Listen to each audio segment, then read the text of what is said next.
que você gosta e o que você faz por você. O auge de uma obra de arte é quando a obra, por si só, ela propõe uma libertação ao espectador. Aí o artista chegou. Que é o teu processo de residência numa obra de construção civil, em que você se colocou lá no lugar de peão de obra como um pesquisador. Que eu sentia que eu tinha uma missão em relação a fazer aqui alguma coisa, não era convergente com o direito. Era divergente. E eu, nesse momento, no momento que eu sou espectador e já não estou atuando em cima da obra, é onde acontece para mim a catarse. Porque eu tive que criar uma alquimia com essa composição dos minerais e chegar numa fórmula onde ela é exposta aos raios solares, ela tem o impacto de uma figuração e ela pode nascer. E arriscou de novo a dança, o vento criança, abram as janelas, quero brincar.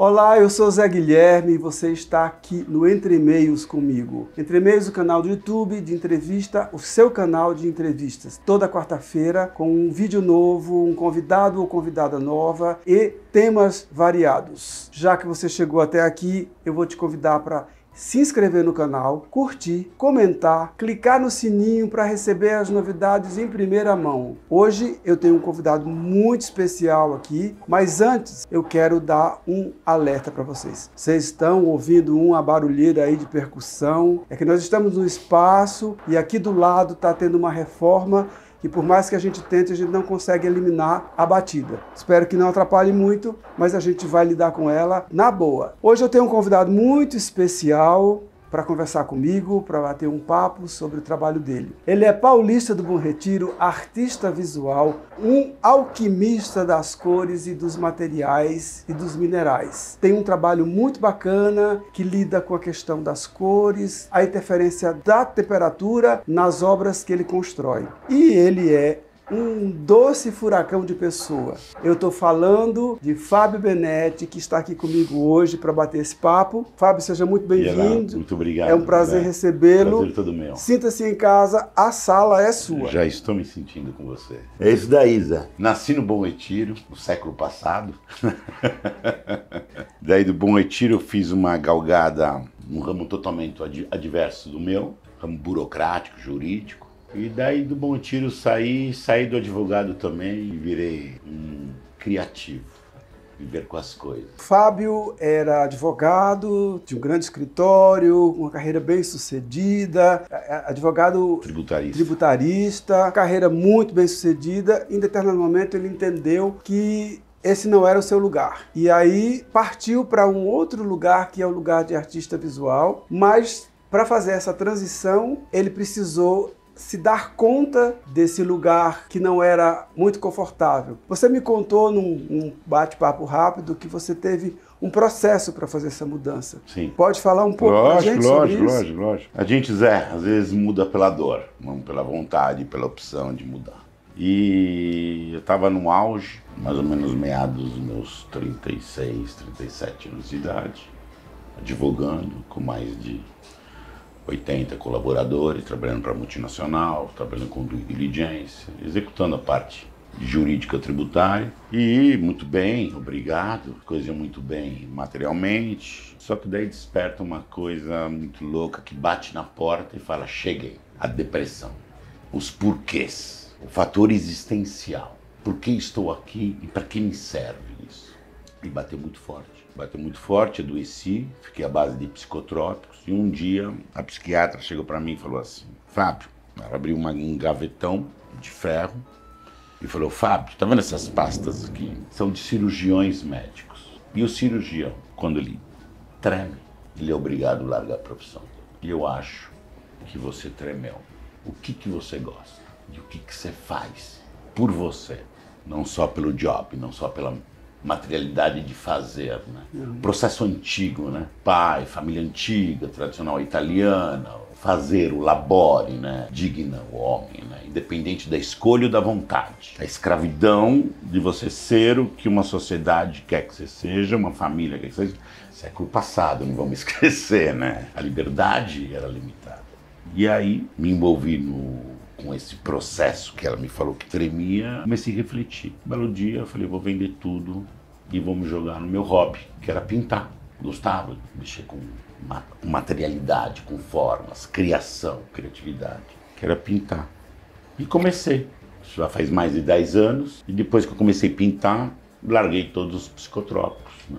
A arte salva. A arte não salva. A arte, ela libera, ela transforma. A arte, ela mostra a verdadeira essência do humano, o sentir. Você sai de um processo matricial, você sai de um processo regime puro. Principalmente eu que era advogado, jurista, então tem um regime de estradas prontas, leis ordinárias colocadas, imputadas, sociedade andando em um formato, legislação de outro, confusão social. Então você pega tudo isso e joga numa revolta interna porque você esteve do outro lado. Você vê a sacanagem que existe nesse mundo, nesse arquétipo legal, que justamente tem uma linha muito tênue do ser e do ter dentro de uma sociedade. Quero subjugar muito a sociedade porque eu vivo nela, mas a gente sabe que as coisas estão acontecendo de forma equivocada, né? Os valores, os padrões do ser humano, por ser humano, foram perdidos um pouco, né? As coisas, é como fantasia, né? Somos mais ou menos o que representamos. E a essência, porque o estoque do artista é emoção, dependente de uma poética,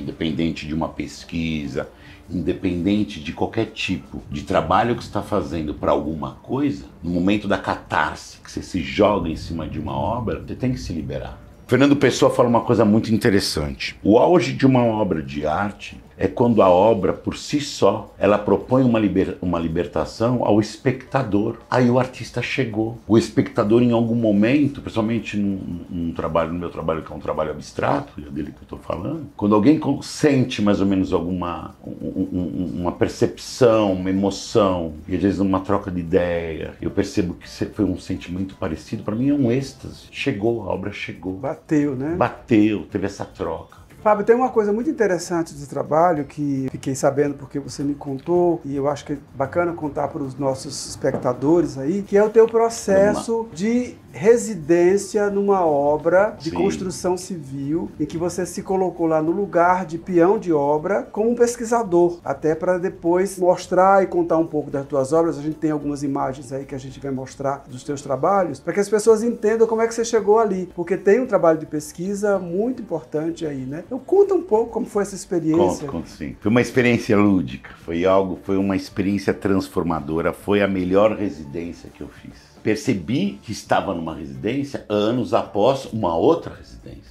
Porque como que eu tinha que tirar a gravata? Sabia, fiquei perdido. Sensação de você largar uma profissão que você fez a vida inteira e numa meia-idade, você estava com 40 e pouco, 41 anos praticamente. O momento de você largar uma profissão, principalmente uma profissão jurídica, e você se jogar no nada, bem sair das gaiolas, pro acaso.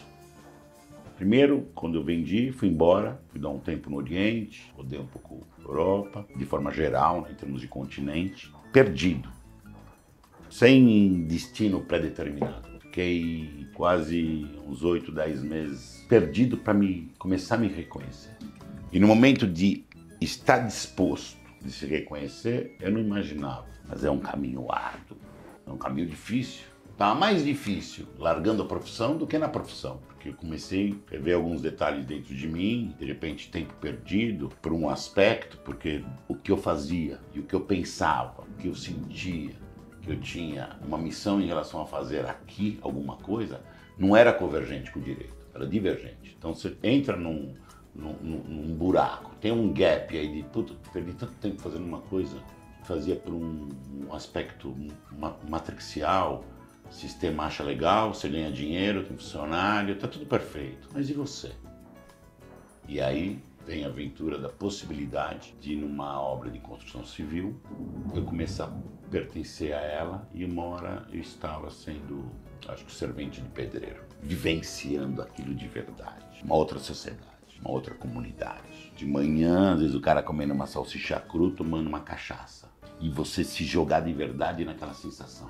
Até teu português vai modificando, sua gíria vai estar em outra posição, mas você está se despindo. Cada movimento que você faz, com uma abertura que o outro está agregando na tua vida, de outro paradigma, de uma outra existência, de uma outra base, onde alguém vai lá para comer. E eu ia lá para experimentar. E nesse experimento, nessa comunidade de construção civil, que eu fiquei 1 ano e pouco, e eu aprendi. Chegou um momento que eu falei, a única forma de eu entrar de verdade é nada mais do que ser um aprendiz. Como fazer uma massa de cimento? Para que serve um verniz? Para que serve uma resina? Os elementos rudimentares, que depois, com o tempo, fui cair perto da arte pobre, um trabalho para a Itália, estudar arte pobre. Mas naquele momento, pela parte intuitiva, né, que foi uma coisa de mais de 10 anos atrás, eu fui percebendo naquele canteiro de obra que um concreto usinado estava trincando, não estava trincando, e se colocava cálcio, se colocava calcário, e comecei a perceber que dentro de uma construção civil, a interferência que às vezes a temperatura tinha sobre a construção civil. Eu falei, nossa, que interessante. E a coisa foi indo, daí eu saí da parte da construção de pedreiro, e daí eu fui para o auxiliar de pintor. Pintar com caiação, massa corrida, rejunte. Comecei a entender os materiais rudimentares, simples. A parte tonal, pó xadrez, começar com pó xadrez, para depois você começar a pensar em outro tipo de pigmento. E aí tive essa experiência. E daí percebi, no acaso, que a natureza, ela deixava a sua marca em cada momento de secagem de cada bloco que estava sendo construído. E talvez uma usinagem de forma equivocada, que gerava trinca. E da equivocada porque às vezes não tinha, de repente, um cálcio. O calcário estava passando do tempo. Ou de repente não jogou a água necessária, porque a água com o calcário rege uma reação. Água, calcário e UV do sol rege outra reação. Daí começou a entrar, como parecia uma tabela de possibilidade, que eu falei, a natureza está fazendo. E eu comecei a perceber, o momento de secagem era um momento que era meu êxtase. Porque, infelizmente, Zé, eu falo mais do que qualquer outra coisa. Eu não fico quieto, a mente precisa ficar quieta, então tem que ficar secado. Eu fico olhando a tela secar, às vezes 2, 3 dias eu estou no silêncio. E aquele silêncio eu fico vendo aquilo se movimentar e mudar a cor. Então daí a pesquisa vai jogando sobre pesquisa. Daí eu comecei a perceber, quando no canteiro dos pintores, eles batiam as massas com furadeira. Às vezes alguns batiam mais ou menos 15, 20 minutos a furadeira, misturando a massa. E o outro 5 minutos, 10 minutos. E eu percebi a diferença. Daí eu fui estudar um pouquinho o spin, velocidade sobre cromoterapia. Daí a cromoterapia você começa a perceber como que funcionam as cores. Daí você vai estudar a origem das cores. Daí tem a linha do Newton, tem a linha do Goethe. Aí tem várias linhas da origem da cor. Daí você começa a testar as cores. Daí você começa a entender que cor é frequência, é idioma. Você fala com cor, como você fala com nota musical. Notas musicais, as notas musicais é o idioma. Sim. Na pintura, a cor é o idioma. Por quê? Porque ela tem uma frequência. E daí como você consegue entender essa frequência, que ainda é parte do meu estudo, porque eu estou nessa base de estudo há uns 7 anos, em relação às trincas, porque o estudo, ele está trabalhando o quê? Ele está mostrando a oscilação climática que estamos vivendo. Você pega diversas telas que elas trincam mediante a radiação solar e os raios de UV. Ela tem uma identidade, cada obra, em função da temperatura que estamos vivendo. E se cada obra, se você pegar as 150, 200 obras catalogadas com as temperaturas diversas, você vai perceber que as trincas falam coisas diferentes. Então a trinca é a fotografia da natureza gritando pela oscilação climática. Eu trabalho hoje, nesse processo. Perceber o quanto que a natureza por si só, ela me ajuda a dar uma coloração na matéria e ao mesmo tempo ela me dá um complemento no finalizar a obra. E eu, nesse momento, no momento que eu sou espectador e já não estou atuando em cima da obra, é onde acontece para mim a catarse. É no silêncio. É no silêncio que eu deixo permitir, que deixo a natureza fazer a parte dela e mostra como a gente é pequenininho perto dela. Muito bacana esse processo todo. No dia que eu fiz a visita lá ao seu ateliê, você me contou um bocado sobre essa coisa, me mostrou o espaço que você criou, construiu lá para trabalhar, levando em conta a interferência da temperatura, né, para contribuir, uma geodésia, para contribuir lá com aquilo que você estava produzindo. Mas me chama bastante atenção e acho que talvez fosse interessante a gente contar um pouco para o espectador esse processo, desde o momento que você estica a tela até o momento que você expõe ela à temperatura do sol. Como é que se dá esse processo? Começa comprando a cacheta. Eu começo comprando a madeira para fazer... Você faz tudo, né? O processo inteiro. Né? Processo porque completo. O que acontece? Se a gente fala de possibilidades, começar a explodir todas as equações de possibilidades do fazer, se eu começar a comprar a madeira e o tecido, eu já abro um leque de N fazeres, de possibilidades. Porque se eu compro a madeira, eu trabalho com a cacheta, porque uma cacheta é uma cacheta nobre e era uma madeira leve. E o tecido, trabalho com gramatura de algodão específica para o trabalho. Ou posso trabalhar com linho. O lance de fazer a canvas, produzir a tela, qual que é? Porque eu crio possibilidades. Se eu pintar no linho, eu tenho uma dimensão pictórica. Se eu pintar no algodão, é uma. Se eu pintar na lona, é outra. Se eu pintar no plástico, é outra. Porque eu trabalho com os minérios e, para contrapartida, quando não tem sol, porque eu preciso do sol para pintar o minério, eu tenho que trabalhar num outro a fazer. Que é um trabalho que eu resgatei de lixo. Teço com plástico reciclado. Vou abrindo plástico e vou trabalhando com plástico reciclado na mesma tocada, identificando o aspecto do que está acontecendo no mundo, no aspecto ecológico, né? O mundo está trincando, só não vê quem não quer ver. Então é uma forma de expressar tanto a reciclagem, porque o plástico é o símbolo da reciclagem, é um derivado do petróleo, e isso vai se transformando e vai ficar, e vão morrer gerações e gerações, e aquele plástico vai ficar. Então, se a gente viabilizar para o lugar certo, a gente vai estar agregando para a mãe natureza. E diga-se de passagem que você tem algumas obras belíssimas usando esse material, né? Você me mostrou algumas coisas lá, com saco de supermercado, lixo, com saco de lixo, com outros materiais recicláveis, que acabam gerando obras que você olha no primeiro momento e não dá para identificar o que é, que elas foram construídas com aquele material, né? Então, foi um fator que me chamou bastante atenção, que é esse entremeio, né, que você faz de, enquanto não dá para trabalhar com as trincas, você trabalha com o material. Com material. E me chamou a atenção enormemente as centenas de obras que você tem, né? Porque são centenas, não são dezenas. Esse homem foi me mostrando uma sala, outra sala, outra sala, outra sala, uma quantidade de obras que, olhando de fora da casa, você não imagina que tem tanta coisa ali dentro, né? Pesquisa, né? Eu acho que a pesquisa ela tem que ser intensa, porque os meus resultados é sobre pesquisa. Então, às vezes, você tem que pegar para mim, termina uma tela, começa outra, termina uma, termina outra. Porque aquilo, para mim, o que acontece? Quando você está numa velocidade, num processo, você vai montar uma série sobre algum tipo de estudo, como a arte, ela tem a ver justamente com a personalidade até do artista. O meu ponto negativo é a minha ansiedade. Minha tela ficar pronta na minha paciência. Tá entendendo o conflito? Eu tenho que esperar, às vezes 4, 5, 6 dias. Tem uma tela no sol, que ela não tá chegando. Às vezes chega um momento que ela não chega, daí tem a catarse da destruição. Você destrói a obra, porque ela tem camadas pesadas. Uma obra pode chegar a 70 quilos, porque é calcário, é minério, ela tem o quê? Um composto da terra. O que o compõe o sertão trincar daquele jeito? Tem uma alquimia que a terra faz, que em alguns lugares trinca mais, outro. Alquimia atrelada ao magnésio, ao caulim, ao calcário, ao cálcio, que está em nós. Eu trabalho com a terra, eu pego a terra e ponho na tela.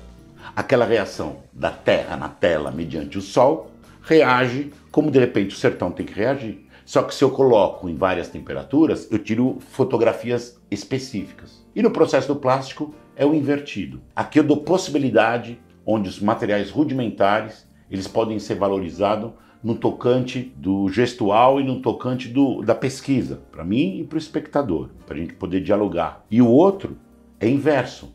Eu destruo um material, que é um plástico, são sacos de lixos de bueiro, são manequins, são derivados de plástico, transformo o material com um propósito nada mais de pegar um material com uma simplicidade máxima, porque são lixos, são sacos que está no relento, às vezes manequim quebrado, uma cabeça aqui, um braço ali, dentro de lixeiras no Brás, no Bom Retiro, onde que eu vou lá e vou retirando, acumulando esse lixo, e dele você se limita naqueles materiais para você fazer o quê?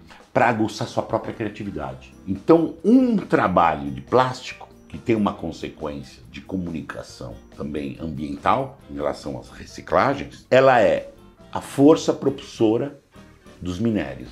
Porque se eu quiser, tá chovendo, e se eu quiser pintar agora, no minério não dá. Eu preciso do meu parceiro tempo. E daí? Daí eu trabalho com o quê? Com a minha personalidade de ter que produzir no ateliê.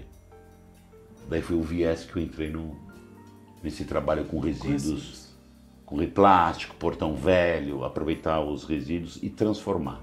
Eu gosto muito de uma expressão que você usa com frequência, e eu acho muito bacana porque é muito pouco usada, que é a questão do espectador, né? A gente sempre que pensa em alguém que vai numa exposição, numa galeria de arte, num museu, ver obras, que a pessoa vai ver obras. E eu gosto muito desse conceito do espectador. O espectador, ele não é apenas alguém que olha para a obra, ele é alguém que interfere, que interage com a obra, né? Total. Eu ouvi essa expressão espectador numa palestra que eu assisti há algum tempo atrás, o ano passado, de uma senhora, chama Cláudia Vendamini, não lembro o cargo dela, mas ela tem alguma relação com o Museu de Arte Moderna. Isso, ela é uma das curadoras de lá. E aí ela fez uma experiência com a gente nessa oficina, de ela expor uma obra, visualmente, né, um slide, e pedir pra gente ficar em silêncio e interagir com aquela obra como espectador, olhando para aquilo. O que é que você sente, o que é que você vê, o que é que você pensa, o que é que vem na tua ideia. Nenhuma forma definida, era abstrato. As viagens que as pessoas faziam tinham muito a ver com isso. Algumas pessoas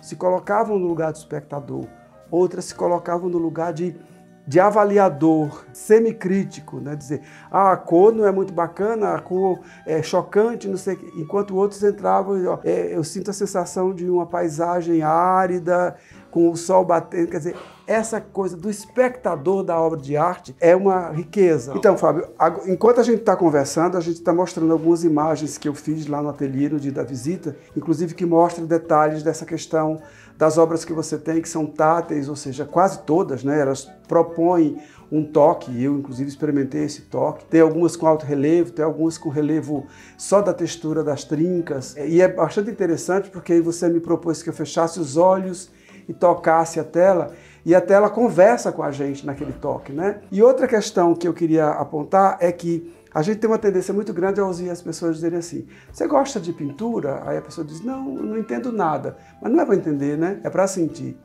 Então, pensando nessas imagens que a gente está mostrando, algumas eu fiz questão de mostrar bem de perto as trincas, conta um pouco esse processo de quando você constrói a obra, você prepara a obra e depois você expõe ela ao sol para que as trincas nasçam, né? Para que elas surjam. E às vezes não acontece, hein? Às vezes acontece. Às vezes elas são... Às vezes o material se rebela. Nossa, eu tenho vontade de me subir na geodésica, que é o ateliê, e me jogar de lá de cima.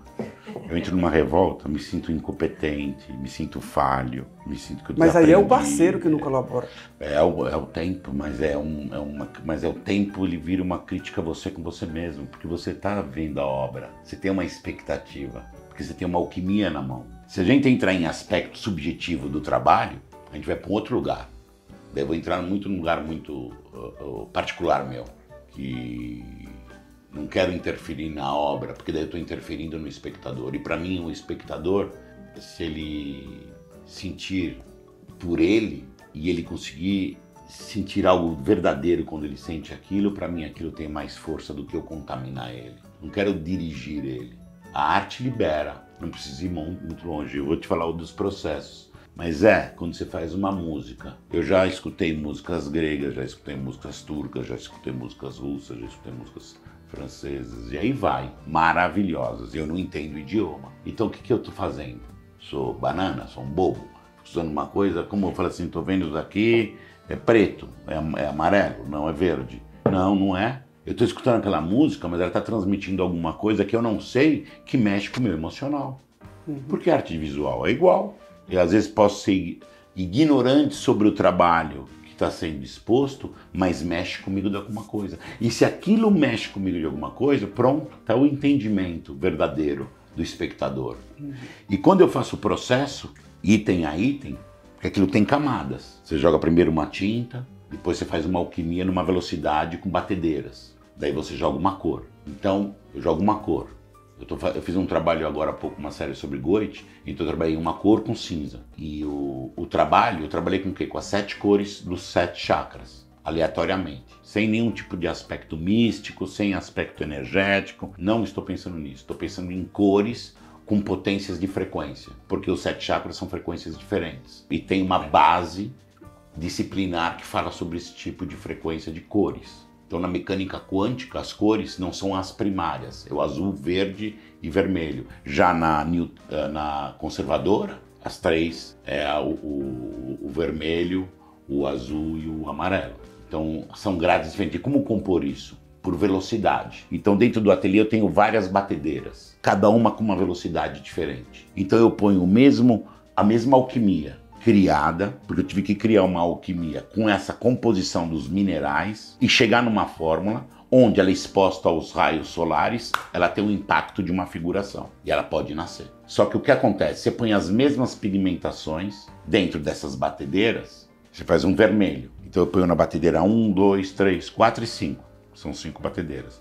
Uma enorme e outra pequenininha. A mesma quantidade de pigmento e a mesma quantidade de médium, porque o médium é a base do fazer a tinta, junto com a quantidade dos minerais, elas mudam o aspecto de coloração. O vermelho escuro pode virar um vermelho claro, simplesmente porque uma batedeira tem uma aceleração diferente da outra, com a mesma composição de pigmento e seus derivados para fazer a tinta. Só que no momento que aquilo irradia o sol, muda. Então, às vezes, a sofisticação está na simplicidade. Hoje, a minha pesquisa é justamente a temperatura, ela leva para outro grau. Então, quando começa a abrir e tomar vida, porque às vezes por 5, 6 anos fica abrindo a tela, para eu identificar o tamanho da dilatação em face da oscilação climática, nada melhor do que ter uma cor diferente por trás. Então ela nasce e o sol vai jogando a cor e vai transformando uma cor diferente, porque tem uma alquimia de minérios diferente por brais de outras camadas que eu coloquei, e dela vai rompendo as outras camadas, vai se misturando com as cores das outras camadas e vai criando uma cor nova, como sendo uma nova possibilidade, e nasce uma outra obra. Por isso que na minha bio eu coloco assim 2 tempos. Ora, no gestual e no trabalho cognitivo também em relação ao estudo, porque é um estudo, hoje é um estudo sedimentado sobre a oscilação climática, sim, tem os aspectos subjetivos, as trincas, as veias dos plásticos, tem meu aspecto subjetivo, mas que pouco importa para o espectador, o que importa para mim é um estoque de emoção que pertence só a mim, eu jogo ele sem dúvida nenhuma, mas eu tento aproveitar o aspecto objetivo que é em relação ao trabalho e alguma coisa que o artista de repente pode deixar de legado. Principalmente um tema que caiu por um acaso naquela residência que eu fiz de pedreiro, de falar justamente a arte está gritando que é real, dentro da primariedade. A arte está gritando, a minha arte propõe, porque não é minha. Quando eu terminei, e ela não é minha, ela está aqui, é do todo, eu vou embora, ela vai ficar. Mas em 2021, 20, 19, 22 e agora 23, ela está gritando ainda, por causa de uma variação climática. Entendeu? Então, quer dizer, aí é o ponto que eu quero percorrer, que eu estou percorrendo, porque o estudo não para.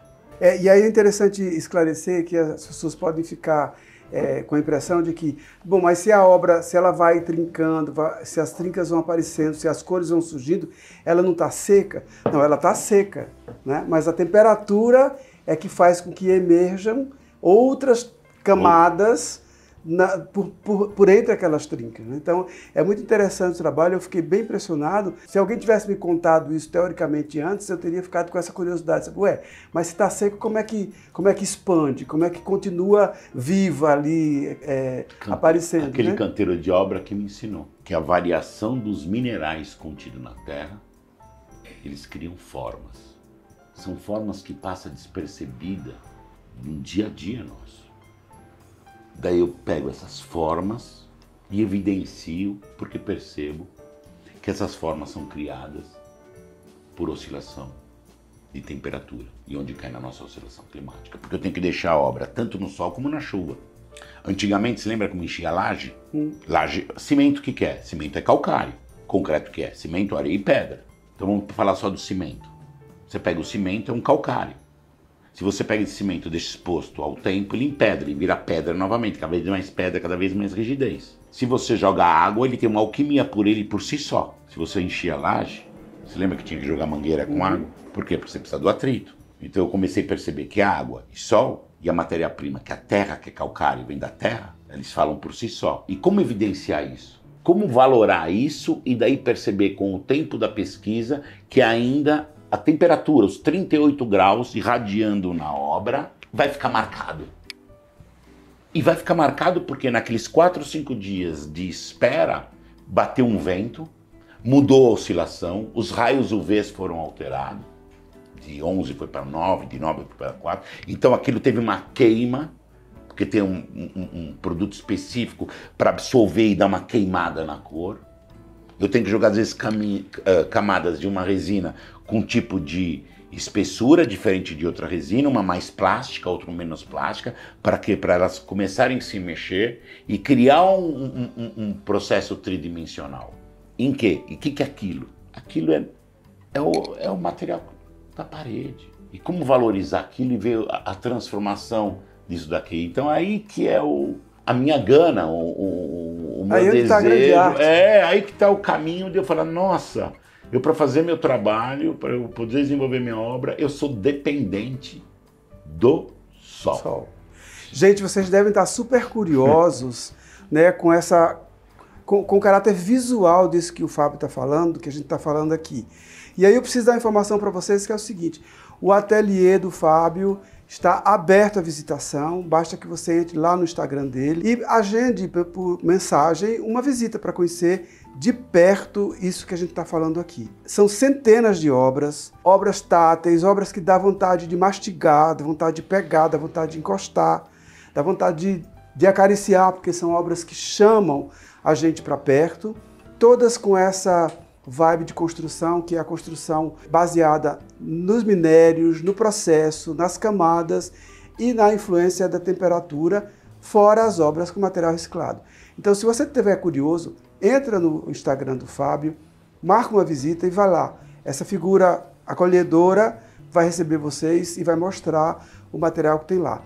Fábio, a gente poderia continuar conversando aqui por horas, dias, sem parar, porque tem assunto, né?